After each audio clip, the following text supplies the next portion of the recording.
अस्सलाम वालेकुम वरहमतुल्लाहि वबरकातुहू। यार पेपर किस किस्म का आ रहा है? पास्ट पेपर्स में से रिपीट आउट हो रहे हैं, करंट पेपर जो आपके फाइनल टर्म के हो रहे हैं। मतलब काफ़ी डिटेल से अब हम बात करेंगे आज की इस वीडियो में। लेकिन उससे पहले अगर आपने मेरे चैनल को सब्सक्राइब नहीं किया तो मेरी आप सबसे रिक्वेस्ट है कि चैनल को सब्सक्राइब कर दें और साथ में वीडियो में भी यार लाइक्स पूरे कर दिया करो, 200-300-400, ठीक है।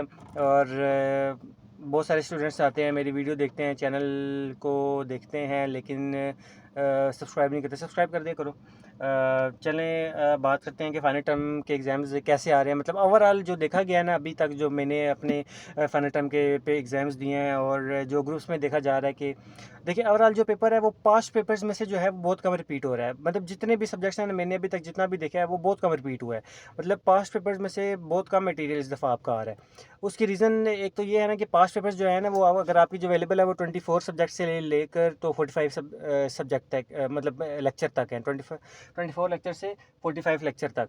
तो लेकिन जो आपका फाइनल टर्म का जो मतलब सिलेबस इंक्लूड है वो 19 टू 45 चैप्टर है।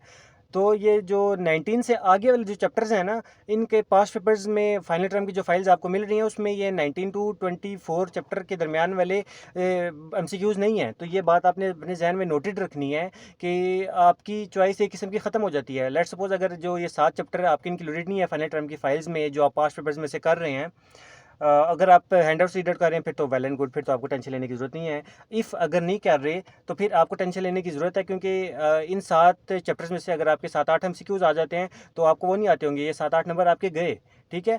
तो ये स्टूडेंट्स काफ़ी गलती कर रहे हैं इस दफ़ा, सिर्फ फाइनल टर्म की फाइल्स को देख रहे हैं और जो 19 से आगे 24 तक के चैप्टर्स हैं उनको नहीं देख रहे, क्योंकि जो फाइनल टर्म की हमारे पास पास्ट पेपर्स की फाइल्स हैं वो 24 से लेकर 45 लेक्चर तक हैं, ठीक है। एमसीक्यूज़ जो हैं इस दफ़ा पास्ट पेपर्स में से कम रिपीट आउट हो रहे हैं। आपको मेहनत करने की इस दफ़ा ज़्यादा ज़रूरत है। और बार बार एक ही सवाल बार बार आ रहा है कि फ़ाइनल टर्म में पासिंग मार्क्स का क्राइटेरिया क्या है, फ़ाइनल टर्म में पासिंग मार्क्स का क्राइटेरिया क्या है।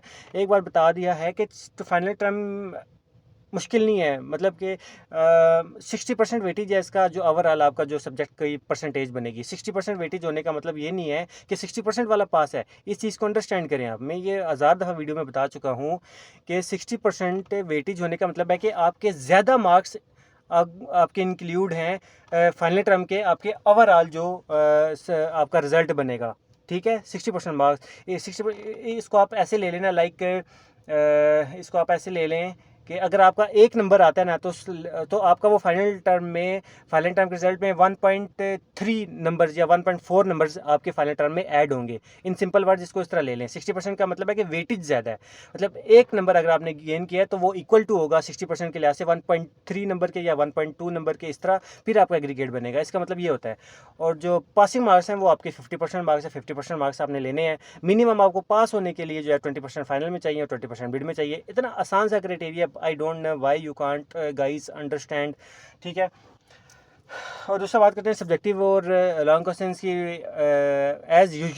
एज़ यूजुअल वो पास्ट पेपर्स में से जो है वो रिपीट नहीं हो रहे। आपके पास्ट पेपर्स में से जो है वो आपके ना शॉर्ट क्वेश्चन आंसर्स आ रहे हैं इस दफ़ा भी सेम, और ना लॉन्ग क्वेश्चन आंसर्स आ रहे हैं। उसके लिए आपको हैंडआउट्स रीड आउट करना पड़ते हैं। हैंडआउट्स को रीड आउट करने का आसान तरीका है, बड़े मज़े का। आपने हेडिंग देखनी है, लेक्चर का कंटेंट देखेंगे, कंटेंट में लिखा है ना, लेट्स सपोज अगर आप सीएस के स्टूडेंट है तो ग्रीडी एल्गोरिथम, आप डायरेक्ट ग्रीडी एल्गोरिथम में जाएं, उसकी डेफिनेशन पढ़ लें। बेलफोर्ड एल्गोरिथम लिखा है, बेलफोर्ड की डेफिनेशन पढ़ लें। कोई एचआर का बंदा है, एचआर की डेफिनेशन क्या है, डायरेक्ट उसमें जाकर एचआर की डेफिनेशन पढ़ लें। पूरी थ्योरी पढ़ने की ज़रूरत नहीं है। पेपर आपका कंसेप्चुअल होता है, लेकिन आपके बीच में से डेफिनेशंस टाइप भी क्वेश्चन आते हैं। लेट्स कभी कभार वो डिफरेंस दे देते हैं कि इसका इसमें डिफरेंस क्या है, तो आपने अगर डेफिनेशन भी दोनों की याद की हुई हो ना तो आप इजीली उसका डिफरेंस जो है वो लिख सकते हैं। पूरी डिटेल अगर आपकी तैयारी नहीं है तो पूरी डिटेल पढ़ने की ज़रूरत नहीं होती। सिर्फ टॉपिक देखें, कंटेंट देखें, उसकी आगे से सिर्फ और सिर्फ डेफिनेशन रीड आउट कर लें, दैट्स इट। आपको डिटेल से पढ़ने की ज़रूरत नहीं है। अगर आप ऐसा कर लेंगे ना, 2-3 दफ़ा आपने सिर्फ रीड आउट करने की ज़रूरत है। आपका जब नया नया ताज़ा ताज़ा याद किया हुआ होगा, जो ही आपके सामने पेपर आएगा आप टाइप कर लेंगे, एक दिन बाद वो भूल जाएगा।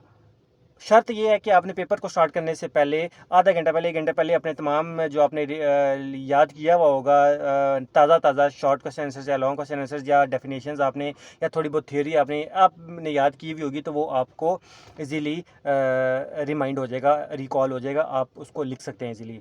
बस आपने करना यह है कि हैंडआउट्स को एक दफ़ा लाजमी, 1 2 3 दफ़ा हैंडआउट्स को अपनी नज़र से लाजमी गो थ्रू करें। उसका बहुत ज़्यादा फ़ायदा होता है। फ़ायदा ये होता है कि जब आपने हैंडआउट्स अपनी नज़र के सामने से एक एक लाइन गुजरी हुई होती है, जब आपको उसमें से एमसीक्यूज़ बन के आता है तो आपको याद होता है, यार हाँ ये वाला था, ये वाला मेरी नज़र के सामने गुजरा है। आप शक पे पड़ जाते हैं। एटलीस्ट शक पे पढ़ के तो आपके लेट्स सपोज जहाँ 10 गलत होने थे वहाँ 5 गलत होते हैं।